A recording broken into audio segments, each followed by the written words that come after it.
नमस्कार, सत श्री अकाल, आदाब, हेलो, हाय, केम छो, क्या हालचाल गाइस, कैसे हो आप सभी लोग। मेरा नाम है शिवम गुप्ता और आप देख रहे हो इंजीनियर्स अड्डा। यहाँ पर मैं आ चुका हूँ आप लोगों के लिए एक बढ़िया सा एक कॉन्सेप्ट लेकर के 5 मिनट में वीसीआरएस को खत्म करने की कोशिश करते हैं, that is vapour compression refrigeration system. और इससे आने वाले जितने भी क्वेश्चंस हो सकते हैं उन सभी के बारे में भी अभी अपन लोग डिस्कस करेंगे। तो गाइज अगर मैं बात करूँ आप लोगों से वीसीआरएस के बारे में, तो आप लोग इस वीसीआरएस को बहुत अच्छे से जानते हो, समझते हो और आप लोगों को पता है कि यहाँ पर क्या हो रहा है। गाइज आप लोगों के कुछ मूविंग दिख रहा है, जो मूविंग दिख रहा है ना, ये क्या है, आप लोगों का रेफ्रिजरेंट है, राइट। हम लोगों ने यहाँ पर डायग्राम भी बना करके देखा हुआ है और डायग्राम से भी हम लोगों ने सीखा हुआ है, राइट, है ना। अभी एक बार वापस से मैं आप लोगों को डायग्राम दिखाता हूं सो दैट आप लोगों को थोड़ा सा आइडिया हो जाए कि एक्चुअली में क्या हो रहा है। हम लोग क्या कौन सा डायग्राम बनाते हैं, टीएस डायग्राम बनाते हैं और वो कैसा होता है, वो ऐसा होता है, ठीक है, ओके। अब इसको समझने की कोशिश करना, बहुत जल्दी समझाऊंगा, बहुत बढ़िया तरीके से समझा दूंगा। प्रोसेस, अब देखो यहां पर गाइज अगर मैं प्रोसेस के बारे में बात करूं तो प्रोसेस 1 से 2, ये जो प्रोसेस 1 से 2 हो रही है, तो यहां पर देखो ब्लू कलर से आप लोगों को दिख रहा है, राइट। ये क्या है, सैचुरेटेड वेपर। कंप्रेसर के अंदर जाएगा, कंप्रेसर के अंदर जाने के बाद टेम्परेचर इंक्रीज होगा, प्रेशर इंक्रीज होगा और यहां पर आप लोगों को क्या मिल जाएगी, सुपर हीटेड वेपर मिलेगी। क्या मिलेगा मेरे लाल, आप लोगों को मिलेगा सुपर हीटेड वेपर। अब देखो एक चीज और है जो आप लोगों को बता देता हूं, डायग्राम से देखो, यहां पर फ्रॉम 1 से 2 देखो यहां पर क्या मिल रहा है, सैचुरेटेड वेपर मिल रहा है। ये क्या है, सैचुरेटेड वेपर। यहां से ऊपर जाओगे सुपर सैचुरेटेड या फिर सुपर हीटेड आपको वेपर मिल जाएगी, ठीक है। किसकी मिलेगी, आप लोगों के रेफ्रिजरेंट की मिलेगी, ठीक है। फिर उसके बाद यहां पर देखो ये क्या है, कंडेंसर है। कंडेंसर में क्या होगा, हीट को रिलीज करेंगे। अब यहां पर हीट का रिजेक्शन होगा, कैसा होगा, क्यूआर कैसा होगा, कांस्टेंट प्रेशर पर होगा। तो देखो कांस्टेंट प्रेशर पर हीट रिजेक्शन हो रहा है 223 प्रोसेस, राइट। अब यहां पर क्या होगा, क्यूआर होगा और ये प्रोसेस होगी 223। देन वीसीआरएस में हमें पता है कि हम यहां पर जो एक्सपेंशन वॉल्व हम लोगों ने लिखा है, ये बेसिकली होती क्या है, ये बेसिकली होती है आप लोगों की थ्रॉटलिंग वॉल्व। क्या होती है मेरे लाल, ये बेसिकली आप लोगों की होती है थ्रॉटलिंग वॉल्व, राइट। तो अगर हम इस थ्रॉटलिंग वॉल्व के बारे में बात करें तो ये थ्रॉटलिंग वॉल्व है। यहां पर क्या होता है, आप लोगों की एंथैल्पी दैट इज एच, ये क्या होता है आपका कांस्टेंट होता है। यहां पर आप लोग क्या देखोगे गाइज, यहां पर आप लोग बहुत अच्छे से ये वाली चीज समझोगे कि इसमें आप लोगों का प्रेशर डिक्रीज होगा, अलॉन्ग विद दैट इसका टेम्परेचर भी डिक्रीज होगा और फिर आप लोगों को 3 से 4 की प्रोसेस मिलेगी जहां पर आइसेंथैल्पिक एक्सपेंशन हो रहा है, प्रेशर डिक्रीज हो रहा है तो एक्सपेंशन हो रहा है। और फिर उसके बाद आप आगे बढ़ोगे तो ये है आप लोगों का इवेपोरेटर। यहां पे मिलेगा लिक्विड एंड वेपर का मिक्सचर। ये देखो 3 से 4 की प्रोसेस, यहां पर आपको क्या मिल रहा है, लिक्विड एंड वेपर का मिक्सचर। देन इवेपोरेटर में क्या करना पड़ेगा, इवेपोरेटर में हम लोग हीट ऐड करेंगे और जैसे हम लोग हीट ऐड करेंगे, ये हीट ऐड हो चुकी है। अब ये जो लिक्विड और वेपर है वो सीधा किस में कन्वर्ट हो जाएगा, वेपर में कन्वर्ट हो जाएगा और यहां पर देखो हीट ऐड होगी, QA होगा और यहां पर आप लोगों को नॉर्मली चीजें मिल जाएंगी, ठीक है, ओके।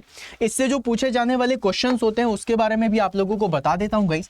बेसिकली इससे जो क्वेश्चंस आजकल पूछे जा रहे हैं वो सबसे पहला क्वेश्चन पूछा जा रहा है कि इसकी सीओपी कहां से कहां तक रेंज करती है। तो सीओपी इसकी 3 to 5 रेंज करती है, राइट। हम किसके बारे में बात कर रहे हैं, वीसीआरएस के बारे में बात कर रहे हैं जिसकी सीओपी 3 to 5 रेंज करती है।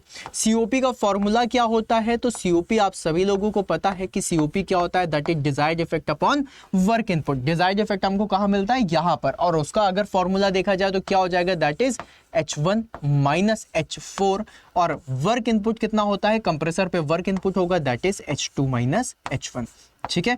फिर उसके बाद गाइज आप लोगों से क्वेश्चन पूछा जाएगा कि आप लोगों का हीट रिजेक्शन और हीट एडिशन किसमें होता है। तो आप लोग बोल सकते हैं कि ये जो आप लोगों का QR that is heat rejection और जो Q एडिशन है, हीट सप्लाई है, वो किसमें होता है गाइज, वो होता है आप लोगों का P बराबर C that is constant pressure में होता है।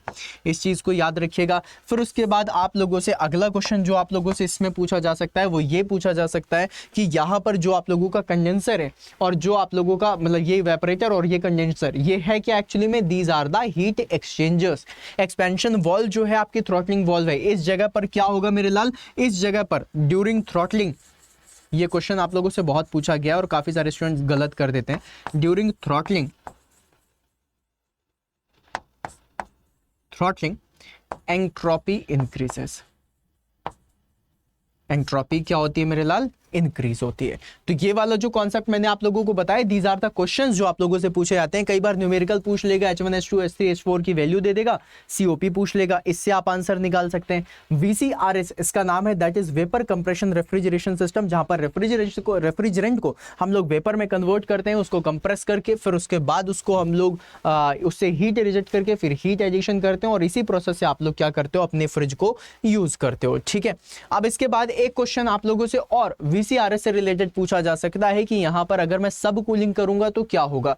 तो अगर आप लोगों को COP इंक्रीज करनी है, टू इंक्रीज द COP हम क्या करते हैं, सब कूलिंग करते हैं। और सब कूलिंग का कॉन्सेप्ट कब आता है, जब आप कांस्टेंट प्रेशर पर ही हीट को रिलीज करो और टेम्परेचर को डिक्रीज करो। तो कांस्टेंट प्रेशर पे अगर मैं हीट रिलीज करूं और टेम्परेचर को डिक्रीज करूं, ये कब हो सकता है, ये वाला, यही हीट रिजेक्शन है।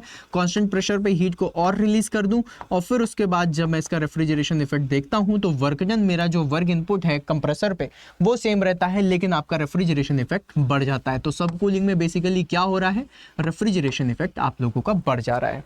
अच्छा, अब रेफ्रिजरेशन इफेक्ट के बाद आप लोगों से टन ऑफ रेफ्रिजरेशन के बारे में भी पूछा जाता है। तो इसकी जो यूनिट होती है वो क्या होती है, 1 TR, जिसकी वैल्यू होती है 3.5 किलोवाट, या फिर आप इसको क्या बोल सकते हो, 210 किलो जूल पर मिनट, या फिर आप इसको क्या बोल सकते हो, 50 किलो कैलोरीज पर मिनट।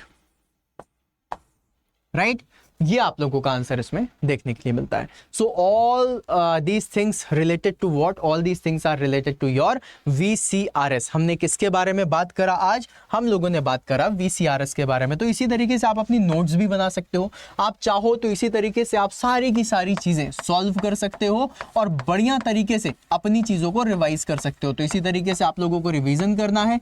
लास्ट टाइम चल रहा है, लास्ट टाइम कहने का मतलब बस पीक टाइम है, 4-5 दिनों में आपका एग्जाम अगर होता है तो फिर आप लोगों के पास एक ऐसा सॉल्यूशन होना चाहिए जिससे आप सारी चीजें रिवाइज कर सकें। आई होप आप लोगों को सेशन पसंद आया होगा। अगर आपको सेशन पसंद आया तो सेशन को लाइक जरूर कर दीजिएगा और कमेंट बॉक्स में जरूर बताइएगा कि ऐसा कैसा अच्छा लगा कि नहीं लगा। अगर ऐसे अच्छा लगा है तो इसी तरीके के सेशंस में और बनाता हूँ। ठीक है, तो चलो गाइस, मिलते हैं फिर अपन नेक्स्ट सेशन में, तब तक के लिए बाय बाय।